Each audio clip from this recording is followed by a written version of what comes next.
નમસ્કાર વિદ્યાર્થી મિત્રો, ચાલો ચેપ્ટર 2નું આજે એમસીક્યુનું સેશન છે. તેમાં આજે સેશન નંબર 1માં આપણે કેટલાક એમસીક્યુની ચર્ચા કરશું. ચાલો, પહેલો એમસીક્યુ આવો છે: બે સમકેન્દ્રીય ધાતુની કવચોને ધન વિદ્યુતભાર આપવામાં આવે છે. ચલો, બે સમકેન્દ્રીય ધાતુની કવચો છે, બરાબર. ચાલો, આ એક ધાતુની કવચ આવી ગઈ. ચલો, આ બીજી ધાતુની કવચ આવી ગઈ. બંને કેવી છે? સમકેન્દ્રીય છે.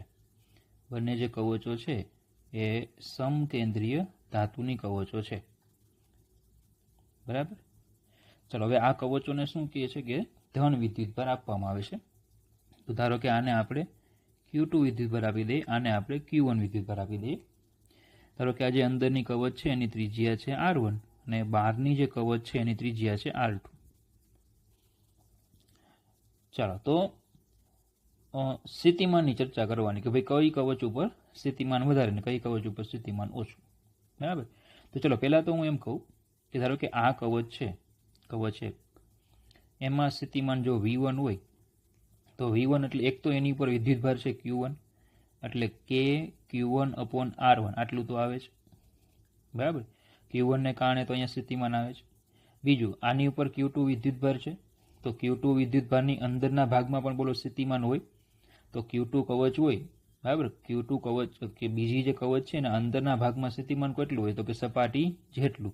એટલે કેટલું આવશે? કે Q2/R2 થાય. બોલો, ખબર પડે? બરાબર.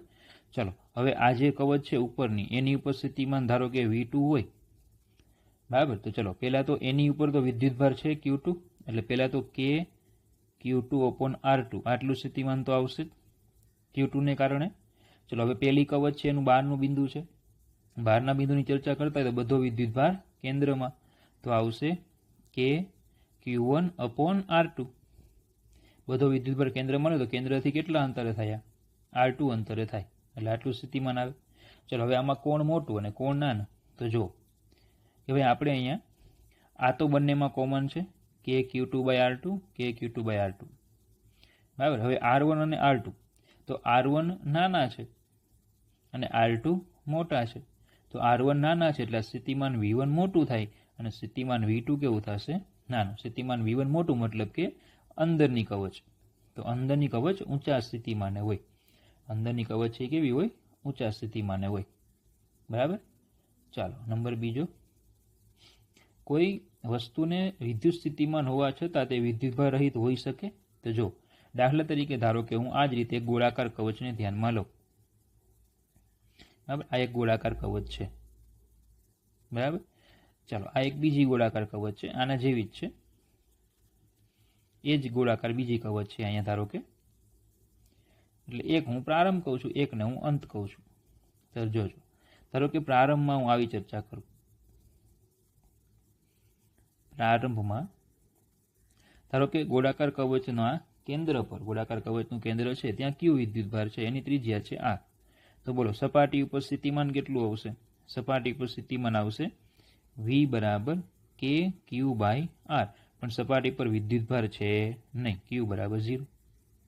સપાટી પર તો વિદ્યુતભાર નથી, બરાબર. એનો મતલબ એવો થાય કે વિદ્યુતભાર 0 તોય સ્થિતિમાન મળે. સપાટી ઉપર વિદ્યુતભાર નથી તો વિદ્યુતભાર 0 હોવા છતાં તમને સ્થિતિમાન મળે, બરાબર. તો જો આપણે શું કીધું, કોઈ વસ્તુને સ્થિતિમાન હોય છતાં વિદ્યુતભાર રહિત હોઈ શકે? તો કે હા, હોઈ શકે. સ્થિતિમાન છે પણ વિદ્યુતભાર રહિત છે? તો કે હા, વિદ્યુતભાર રહિત છે. પણ આવું હંમેશા ન હોય, આવું હંમેશા હોય નહીં. દાખલા તરીકે ધારો કે અંતમાં હું એક કામ કરું કે કેન્દ્ર પર તો Q વિદ્યુતભાર છે જ, સપાટી ઉપર પણ હું Q વિદ્યુતભાર આપી દઉં. સપાટી જે છે ત્યાં પણ હું ધારો કે Q વિદ્યુતભાર આપી દઉં. તો હવે સપાટી ઉપર સ્થિતિમાન કેટલું થશે? V = એક તો કેન્દ્રનો વિદ્યુતભાર છે એને કારણે R અંતરે સ્થિતિમાન કે Q/R વત્તા સપાટી પર વિદ્યુતભાર થઈ ગયો કે Q/R, તો આ થઈ ગયું 2KQ/R. એટલે સ્થિતિમાન તો છે અને વિદ્યુતભાર પણ છે. Q = કેટલા છે? Q. હા, તો એવું જરૂરી નથી કે સ્થિતિમાન હોય તો વિદ્યુતભાર રહિત હોઈ શકે. તો કે હા, સ્થિતિમાન હોય તો વિદ્યુતભાર રહિત હોઈ શકે, આવું છે તો હોઈ શકે. પણ એવું જરૂરી નથી કે દરેક વખતે સ્થિતિમાન હોય તો વિદ્યુતભાર રહિત જ હોય, વિદ્યુતભાર હોઈ પણ શકે. ખબર પડે? એટલે બિલકુલ જરૂરી નથી કે Q = 0 તો સ્થિતિમાન ન હોય અથવા તો સ્થિતિમાન હોય તો ક્યુ બરાબર 0 જ હોય, બરાબર. હોય પણ ખરા, ન પણ હોઈ શકે, ખબર પડે. હંમેશા શક્ય નથી, સંજોગો ઉપર આધારિત છે, દરેક વખતે શક્ય નથી. એટલે જવાબ શું આપ્યો? હા, પરંતુ હંમેશા નહીં, બરાબર. ચલો, આકૃતિમાં દર્શાવ્યા મુજબ પ્રોટોન વિદ્યુત ક્ષેત્રમાં ડી અંતર કાપે. ચલો, આ વિદ્યુત ક્ષેત્ર આપ્યું છે, આ પ્રોટોન છે, આ દિશામાં ડી અંતર કાપે.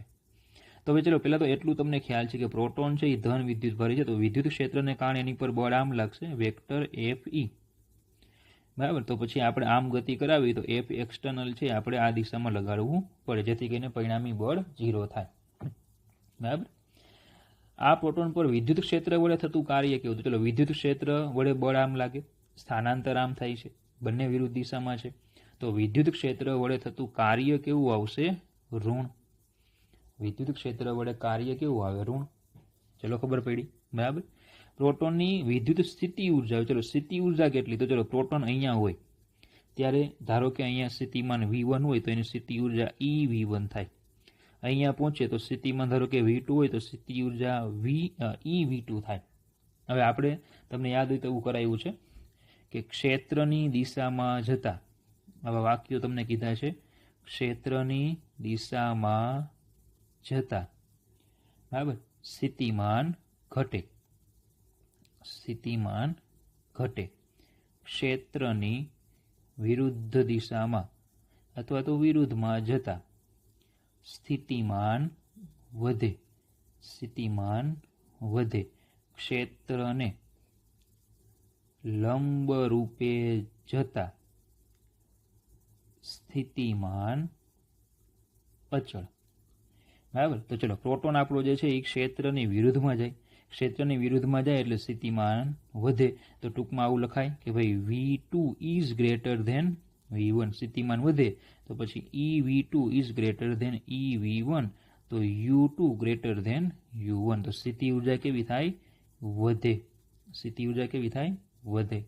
એટલે કાર્ય ઋણ અને સ્થિતિ ઉર્જા વધશે. ખબર પડી ગઈ, બરાબર. ચાલો, આગળનો છે, જો ઋણ વિદ્યુત ભારને પૃથ્વીની સપાટીથી અમુક ઊંચાઈ લઈ જવામાં આવે તો તેની વિદ્યુત સ્થિતિ ઉર્જા કેટલી? ચલો, પહેલા તો તમને વાક્યો યાદ આવવા જોઈએ. તમને થિયરી જ્યારે સ્થિતિ ઉર્જાની આપણે ભણી ગયા હતા, બે વિદ્યુત ભારોના તંત્રની સ્થિતિ ઉર્જા, ત્યારે તમને આવું કરાયું હતું કે ધારો કે બે સજાતીય વિદ્યુત ભારો હોય, બરાબર, એને એકબીજાની તમે નજીક લાવો એટલે તંત્રની સ્થિતિ ઉર્જા વધે, બરાબર. અને બે વિજાતીય વિદ્યુત ભારો હોય એને એકબીજાની નજીક લાવો એટલે તંત્રની સ્થિતિ ઉર્જા ઘટે. આવું તમને કરાવ્યું છે, પેમ્પલેટમાં વાક્યો લખ્યા છે, બોલો, ખબર પડે.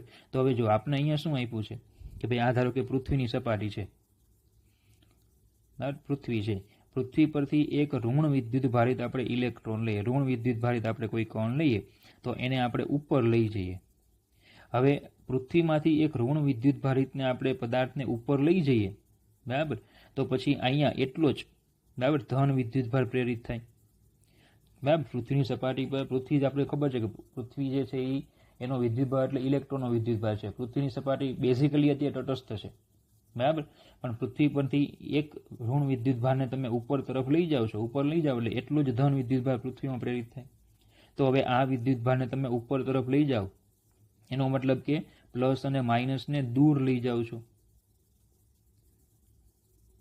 પ્લસ અને માઇનસ છે ને કેવા લઈ જાઓ? દૂર લઈ જાઓ. તો નજીક લાવો તો યુ ઘટે, તો પછી દૂર લઈ જાઓ, દૂર લઈ જાઓ તો યુ વધશે, બરાબર. નજીક લાવો તો યુ ઘટે, તો દૂર લઈ જાઓ તો યુ વધશે. એટલે શું આવશે? વધશે, બરાબર. સિમ્પલ જ છે. ચલો, બાહ્ય ક્ષેત્રમાં ડાયપોલના નમન થીટા અને સ્થિતિ ઉર્જા યુ ઓફ થીટાને સાંકળવા થીટા 0 π/2 લેવાનું કારણ પ્લસ અને માઇનસને બાહ્ય વિદ્યુત ક્ષેત્રને વિરુદ્ધમાં લાવવા માટેના કાર્ય. તો એ કાર્ય તો ટેક્સ્ટ બુકનો જ છે, બરાબર. આપણી થિયરી જે છે ટેક્સ્ટ બુકમાં થિયરી છે આ બાહ્ય વિદ્યુત ક્ષેત્રમાં વિદ્યુત ડાયપોલ, બરાબર. તો એમાં તમને થીટા 0, આપણે જે થીટા 0 લેતા રેફરન્સ કોણ એ π/2 લેવાનું કારણ તો તમને ત્યારે કીધેલું કે પ્લસ ક્યુ વિદ્યુત ભાર અને માઇનસ ક્યુ વિદ્યુત ભાર ઉપર જે બળો લાગે એના લીધે જે કાર્ય થાય છે એ સમાન અને વિરુદ્ધ દિશામાં હોય છે. ટેક્સ્ટબુકમાં વાક્ય છે, આ પેમ્પલેટમાં પણ વાક્ય છે, બરાબર. એટલે સીધો જવાબ આવે સમાન અને વિરુદ્ધ. ચોપડી તૈયાર કરો બરાબર. ચલો, પૃથ્વીને 6400 કિલોમીટર ત્રિજ્યાના વાહક ગોળા તરીકે લેતા તેનું કેપેસિટન્સ. ચલો, પૃથ્વીની ત્રિજ્યા આપણે આપી છે 6400 કિલોમીટર, એટલે આવશે 6.4 ગુણ્યા 10⁻³ મીટર. હવે ગોળાનું કેપેસિટન્સ, ગોળાના કેપેસિટન્સનું સૂત્ર આપણે કરાવેલું, તમને યાદ પણ રાખવાનું કીધેલું, R/K લેવાનું. બરાબર. જો યાદ ન હોય તો સૂત્ર આ રીતે મેળવી શકાય. ગોળા પર સ્થિતિમાન V બરાબર KQ/R. ચલો, Q બરાબર CV મૂકી દઈએ તો V બરાબર Q બરાબર CV મૂકો તો KCV, માફ કરજો, Q બરાબર CV, તો એના પરથી આપણે C બરાબર Q/V થાય. તો આમાંથી હું Q/V ને કરતા બનાવું તો Q/V બરાબર R/K.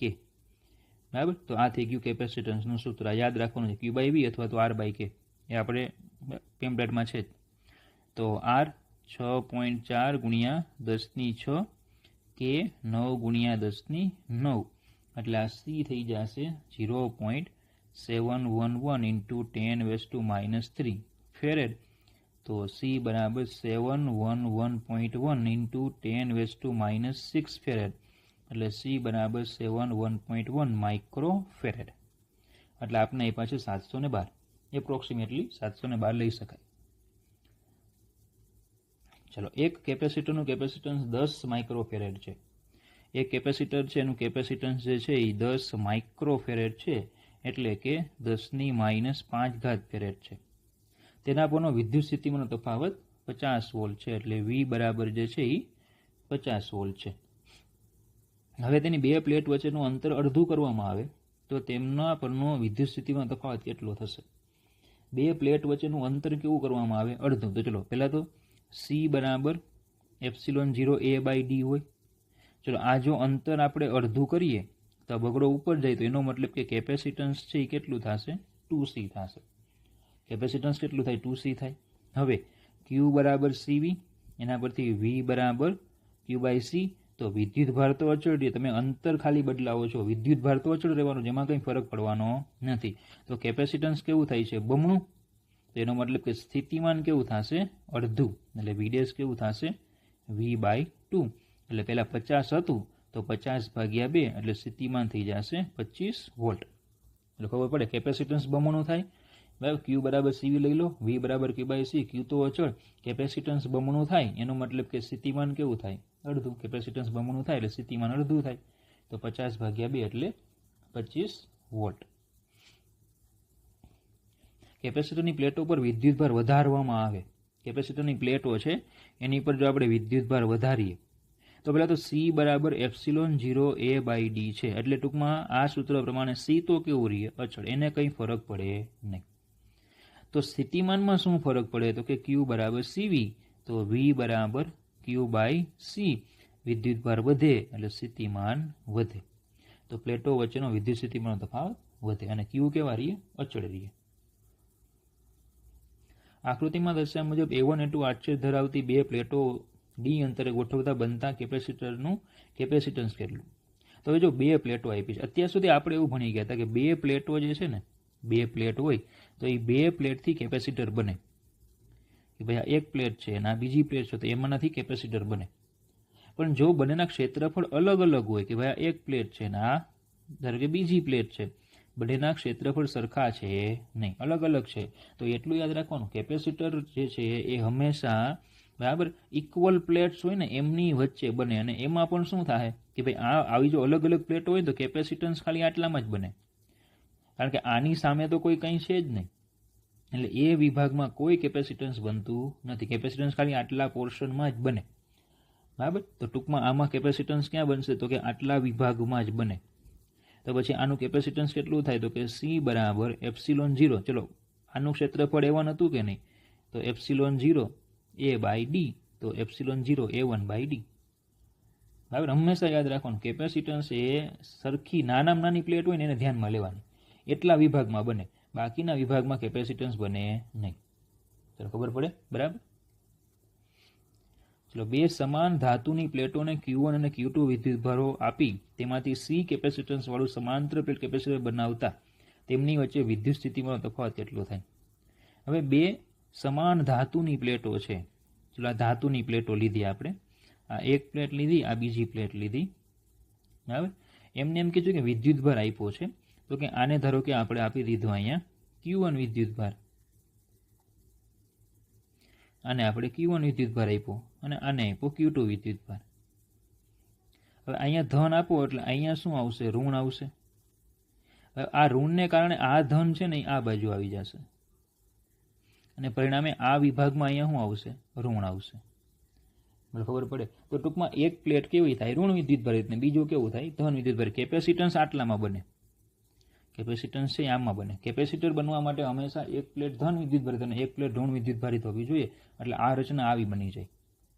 મને ખબર પડે. બરાબર. તો પછી હવે આનું કીધું કે વિદ્યુત સ્થિતિમાં તફાવત કેટલો? તો હવે સમજો કે ભાઈ આ કેપેસિટરમાં તમને એવું કીધેલું, આપણે ક્લાસ સેશનમાં ભણી ગયા હતા કે એમાં V1 + V2/2 લેવાય. આનું સ્થિતિમાન આ પ્લેટનું સ્થિતિમાન બેનો એવરેજ લઈ લો એટલે આપણને કેપેસિટન્સની બે પ્લેટો વચ્ચેનો વિદ્યુત સ્થિતિમાં તફાવત મળે. તો V1 એટલે આ લીલી પ્લેટ માટે લખાશે Q/C અને બીજી પ્લેટ માટે લખાશે Q2/C. બરાબર. હવે આપણા જે ઓપ્શન છે એમાં Q2 જો એક પ્લેટ ઋણ લીધી છે, એક ઋણ લેવી પડે ગમે તે, ભલે આમાં તમે આ ધન લ્યો આ ઋણ લ્યો એની કોઈ લેવા દેવા નહીં, પણ એક પ્લેટ કેવી લેવી પડે? ઋણ. એટલે કાં તો -Q1 લખો, પણ આમાં -Q1 વાળો કોઈ ઓપ્શન નથી. -Q2 વાળો છે એટલે શું કર્યું મેં? Q2 ને ઋણ લીધી. બરાબર. ટૂંકમાં જે વિતરણ છે એમાં આ જે છે એ ઋણ કરી નાખ્યું મેં. બરાબર. આ જે વિતરણ છે એ ઋણ કરી નાખો તો આ વિતરણ કેવું થાય? પ્લસ થશે. તો પછી અહીંયા આ વિતરણ કેવું થશે? પ્લસ થશે. અને આ વિતરણ અહીંયા કેવું થશે? માઇનસ થશે. એટલે એમાં કંઈ ફરક પડવાનો નથી, એ જેમ સેમ જ રહેશે.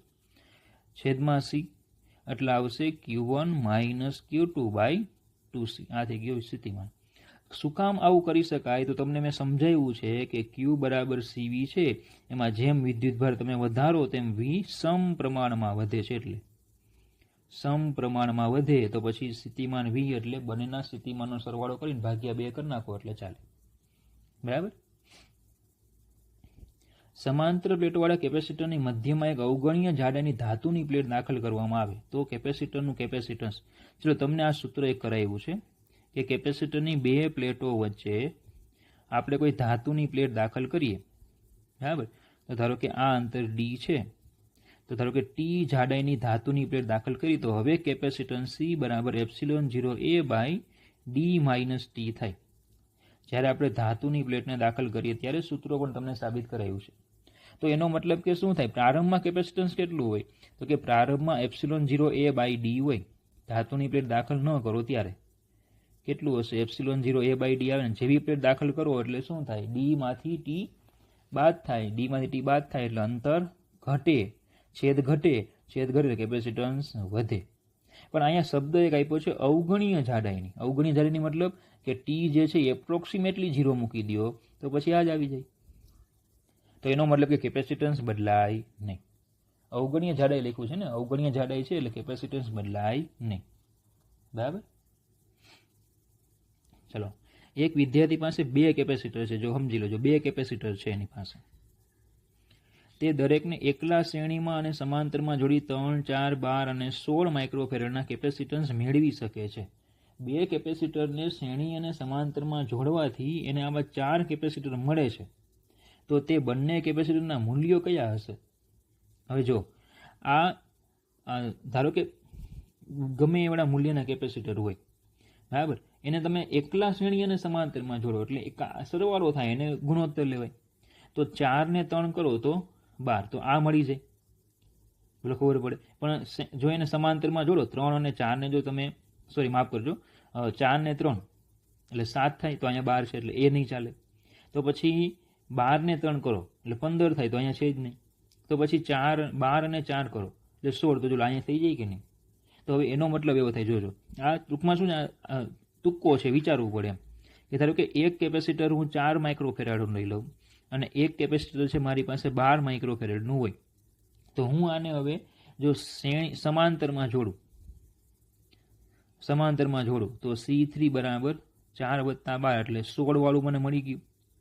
તો જો હું એને શ્રેણીમાં જોડું તો C4 બરાબર તો કે આવશે 4 × 12, 4 + 12 એટલે 4 ગુણ્યા 12 16 એટલે આ 3 માઇક્રો વાળું થઈ ગયું. તો જો આપણી પાસે બધા થઈ ગયા, 3 વાળું થઈ ગયું, 16 વાળું થઈ ગયું, 4 વાળું ને 12 વાળા. એનો મતલબ કે કેપેસિટન્સ કયા હશે? 4 અને 12. ખબર પડે. હવે આ પર્ટિક્યુલર આ એમસીક્યુમાં જ આ મેથડ ચાલે, બરાબર. કારણ કે જે તમને કીધું છે એ પ્રમાણે તમને અને મિશ્ર જોડાણ નથી. બે જ કેપેસિટર છે એટલે કાં તો બંને શ્રેણીમાં જોડાય, કાં બંને સમાંતરમાં જોડાય. ધારો કે 3 હોત ને તો મિશ્ર જોડાણ હોત, 2 શ્રેણીમાં 1 સમાંતરમાં, 2 સમાંતરમાં 1 શ્રેણીમાં, ગમે તે થાત. તો બહુ બધી શક્યતા વિચારવી પડે, પણ આમાં તો પછી કોઈ શક્યતા વિચારવાની જરૂર નથી. હવે આ રીતે જવાબ તમે સેટ કરી શકો. ચલો, બે કેપેસિટરના શ્રેણી જોડાણનું સમતુલ્ય કેપેસિટન્સ 6/5 ફેરેડ છે. શ્રેણીનો સમતુલ્ય આપ્યો છે. બે કેપેસિટર હોય તો એના તમને શ્રેણી જોડાણનું સમતુલ્ય. તો ચલો 1/c કહી દઉં તો 1/c બરાબર 1/c1 પ્લસ 1/c2. તો આ આપ્યા છે તમને 5/6 equal to 1/c1 plus 1/c2.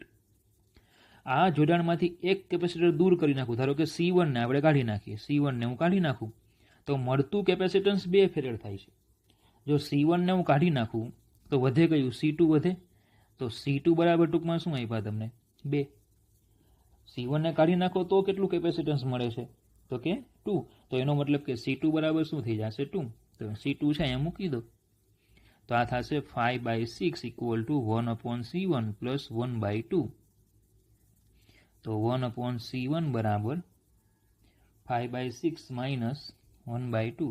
1/c1 બરાબર 6 લસા લઈએ એટલે 5 - 3 એટલે 2/c1 2/6 એટલે કે 6/2.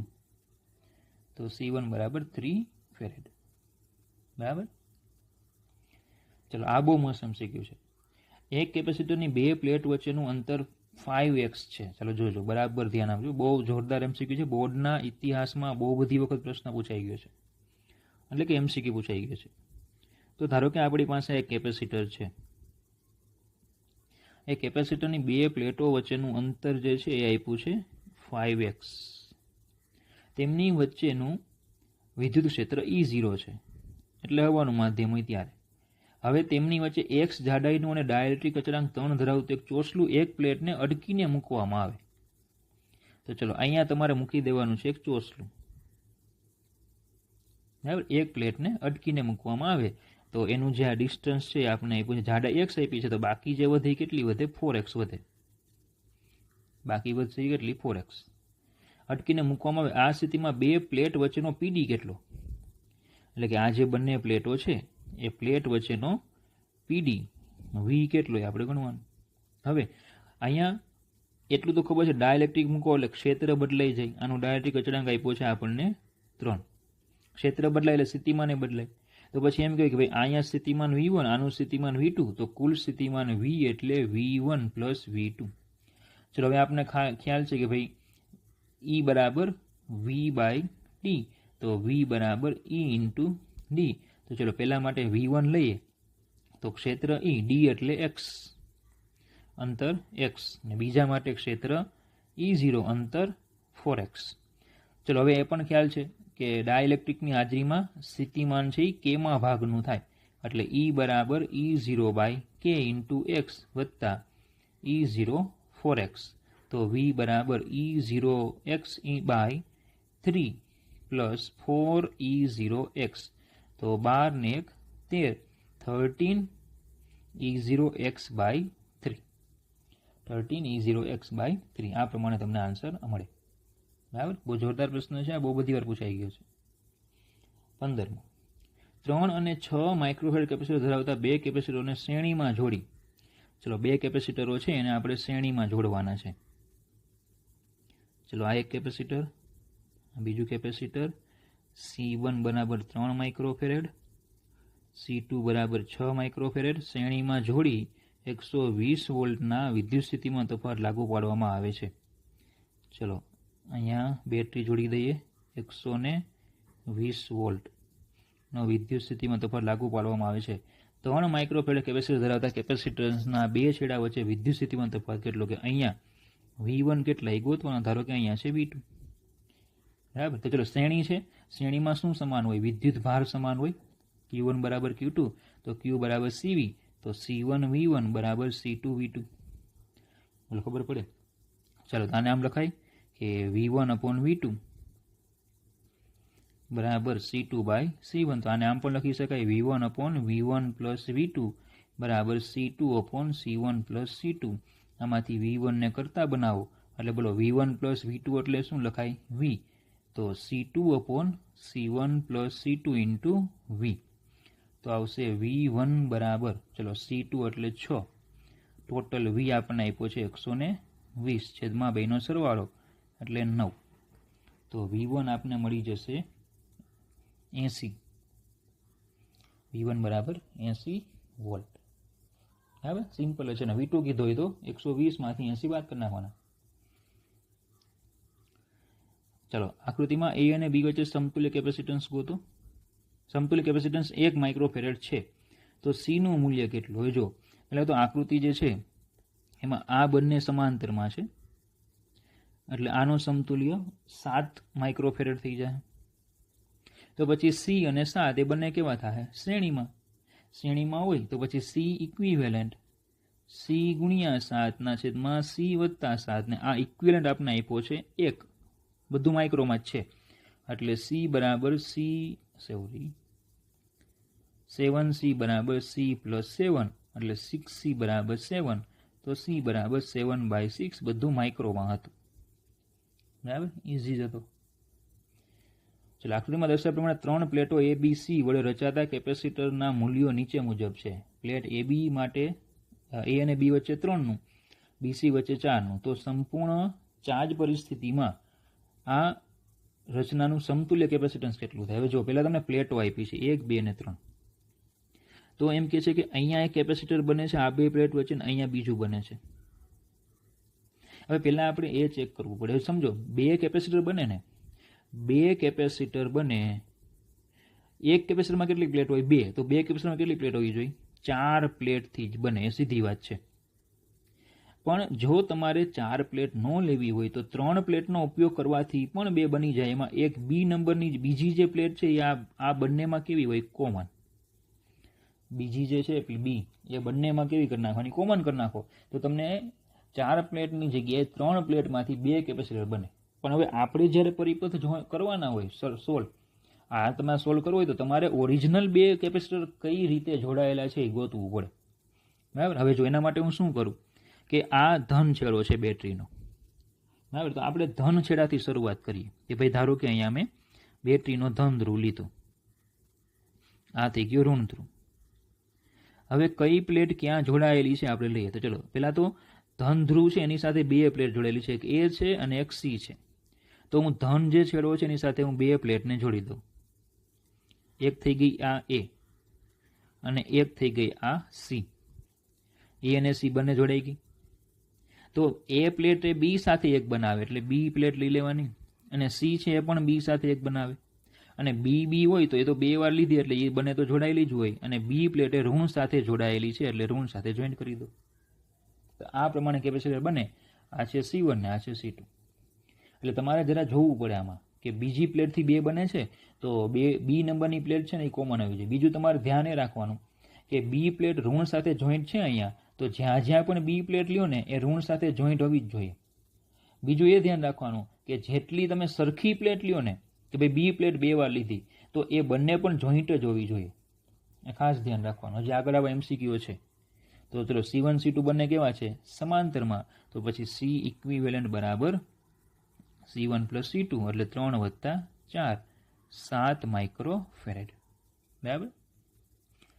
ચલો 18મો છે હવાનું માધ્યમ ધરાવતો એક સમાંતર પ્લેટ કેપેસિટરનું કેપેસિટન્સ 1 પિકોફેરાડે છે. એટલે ચલો હવાના માધ્યમમાં આપણને આપ્યું છે તો C0 તમે કહી દો તોય ચાલે C રાખો તોય ચાલે.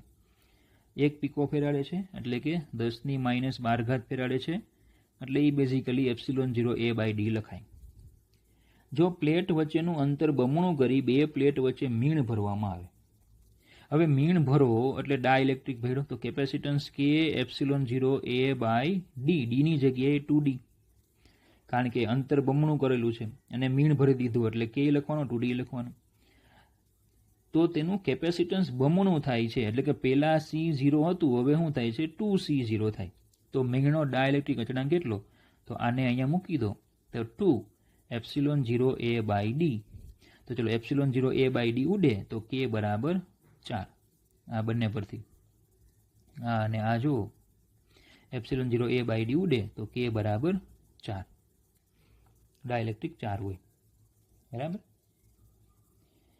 ચાલો 19મો છે 600 માઇક્રોફેરાડે કેપેસિટર ધરાવતા એક કેપેસિટરને, ચલો સી આપ્યા છે આપણને 600 માઇક્રોફેરેડ એટલે આવશે 6 ગુણ્યા 10⁻2 અને -6 એટલે -4 ફેરેડ. એક કેપેસિટરને 50 માઇક્રોકુલમ પર સેકન્ડ.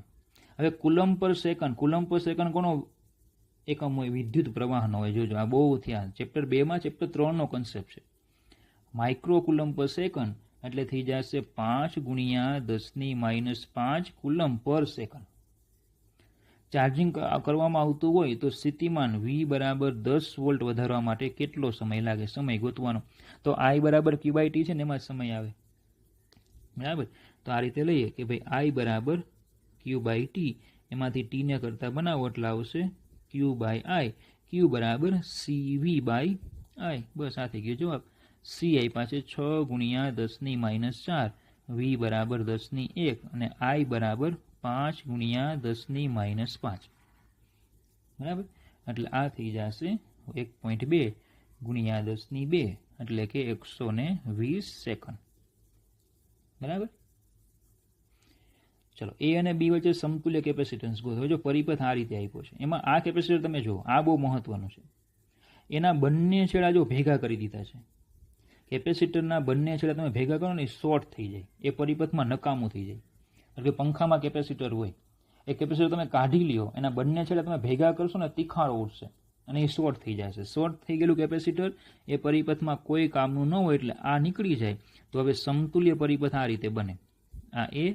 આ એક કેપેસિટર, પેલું તો વયું ગયું, આ બી, આ બીજું કેપેસિટર. બોલો આ કયું જોડાણ છે? સમાંતર નહીં, શ્રેણી. એક જ માર્ગ ઉપલબ્ધ. જો કયું જોડાણ છે? શ્રેણી. તો શ્રેણીમાં બે સરખા છે તો થઈ જશે C/2. C ઇક્વિવેલન્ટ થઈ જશે C/2. આની જેવો જ આ છે. જો બોલો આ બંને છેડાઓ જો જોઈન્ટ કરી દીધા કે નહીં? એક જ ધ્રુવ સાથે, બેટરીના એક જ ધ્રુવ સાથે બંને છેડાઓ જોઈન્ટ કરી દીધા. એટલે આ કેપેસિટર કેવું થઈ ગયું? નકામું. તો હવે પરિપથમાં શું વધશે? જો પરિપથમાં હવે ખાલી આટલું વધે. આ એક કેપેસિટર, આ બી, આ બીજું કેપેસિટર. બરાબર. આ સી કયું જોડાણ? સમાંતર. તો સમાંતરમાં ઇક્વિવેલન્ટ એટલે 2C. બરાબર. જવાબ થઈ ગયો 2C. ઇઝી છે. ચાલો હવે આ બધા પ્રશ્નો બહુ જોરદાર છે. આવું તમને કેપેસિટન્સ, આ કેપેસિટર જ છે. બરાબર. આ એની પ્લેટો છે. જે આગળ હમણાં આપણે એક MCQ ભણી ગયા, પેલી 3 A, B અને C પ્લેટો વાળો, એની જેમ પ્લેટો ગોઠવેલી છે. એ છેડો અહીંયા છે ને બી, ટૂંકમાં A, B વચ્ચે બેટરી જોઈન્ટ કરેલી હોય. બરાબર. તો આનું સમતુલ્ય કેપેસિટન્સ કેટલું હોય તમારે ગોતવાનું. હવે પહેલા તમારે શું કરવાનું? આને છે નંબર આપી દેવાના. આ પહેલી પ્લેટ, આ બીજી પ્લેટ, આ ત્રીજી પ્લેટ ને આ ચોથી પ્લેટ. હવે એક એક પ્લેટ તમારે લેતી જવાની. ચલો એ આપણે એ બિંદુથી શરૂઆત કરીએ કે એ જે છે એની સાથે બે પ્લેટ જોડેલી છે, 1 નંબરની અને 4 નંબરની. તો હું બે પ્લેટ લઈ લઉં. એક લઈ લઉં 1 નંબરની અને એક લઈ લઉં 4 નંબરની. એટલે આ રીતે લેવાય. આ 1 નંબરની પ્લેટ લીધી, આ 4 નંબરની પ્લેટ લીધી. થઈ ગયું આટલું. આ 1 નંબરની પ્લેટ 2 સાથે બનાવે, 4 નંબરની પ્લેટ 3 સાથે કેપેસિટર બનાવે છે. જો 1 અને 2 વચ્ચે 1 બને, 3 અને 4 વચ્ચે 1 બને. બરાબર. 2 અને 3 નંબરની પ્લેટો જો ક્યાં? B સાથે જોઈન્ટ છે.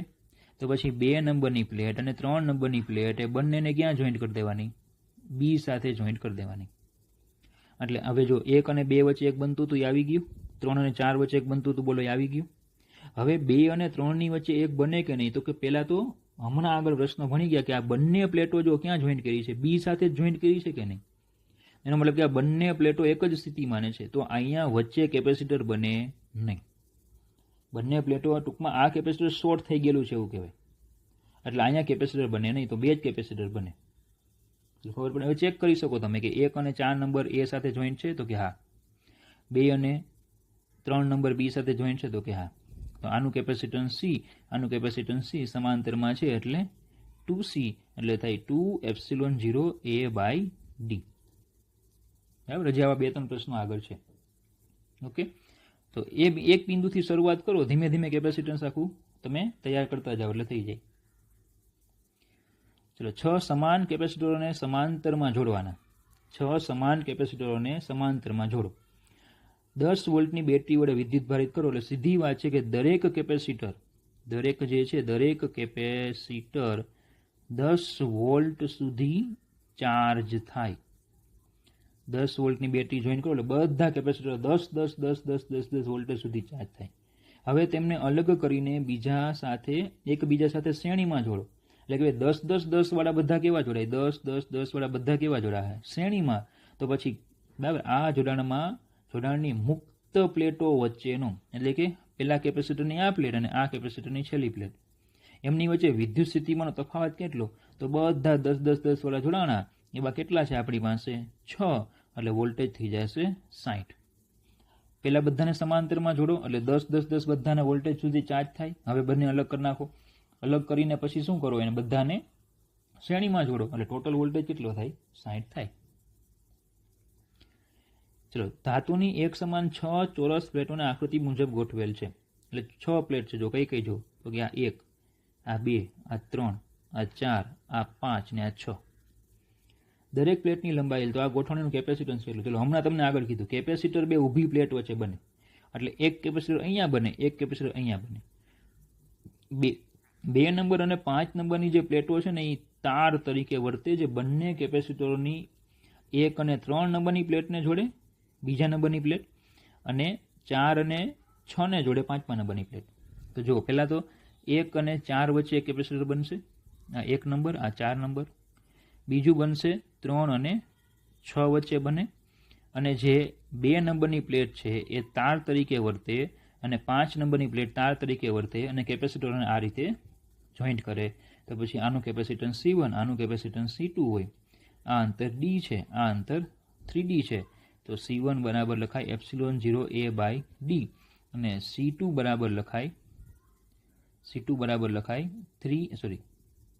ε0 a/3d. બંને સમાંતરમાં છે તો સરવાળો થાય. તો C બરાબર ε0 a/d પ્લસ ε0 a/3d. તો 3 ને 1 4 એટલે આવશે 4/3 ε0 એની જગ્યાએ L²/d. ક્ષેત્રફળ કેટલું? કારણ કે ક્ષેત્રફળ એ બરાબર L². ઓકે, ઇઝી પ્રશ્ન છે. ચાલો, જો ફરી પાછો જો આ પ્લેટો નંબર આપ્યા છે. ચલો, એ બિંદુથી શરૂઆત કરો. જોજો બરાબર. પહેલાં તમે એ ચેક કરી શકો કે કેપેસિટર કેટલા બનશે. તો 1 અને 2 વચ્ચે 1 બનશે, 2 અને 3 વચ્ચે 1 બનશે, 3 અને 4 વચ્ચે 1 બનશે. જો કોઈ પણ પ્લેટો 2 છે ને એ સરખા સ્થિતિમાં ને હોવી જોઈએ, બધી અલગ અલગ. જો 1 નંબરની એ સાથે તો 2 નંબરની બી, 3 નંબરની એ તો 4 નંબરની બી. ટૂંકમાં આગળ જે આપણે હમણાં એક MCQ કર્યો હતો એવી રીતે કોઈ પ્લેટ જ નથી. જો 2 નંબર ને 3 નંબરની બંને બી આવી રહે, અને બાજુબાજુમાં ન હોવી જોઈએ. બરાબર, આ રીતે જોઈન્ટ હોય તો ચાલે, આ રીતે હોય તો ચાલે. 1 નંબર, ચલો પેલી એ, બીજી બી, ત્રીજી એ, ચોથી બી. એટલે બધી પ્લેટો નજીકની અલગ અલગ સ્થિતિમાં છે. એટલે 3 કેપેસિટર બને. 3 કેપેસિટર તો કેટલી પ્લેટો હોવી જોઈએ? 6. એનો મતલબ કે 2 પ્લેટ તમારે 2 વાર લેવી પડે, કારણ કે તમને પ્લેટ તો 4 જ આપી. તો જો સીધી વાત છે કે 2 નંબરની પ્લેટ છે ને એ 2 વાર લેવી પડશે ને 3 નંબરની પ્લેટ 2 વાર લેવી પડશે. આટલું ફાઇનલ થઈ ગયું. બરાબર. ચલો, એ સાથે એથી શરૂઆત કરો. 1 નંબરની પ્લેટ જોડેલી છે, 3 નંબરની જોડેલી છે.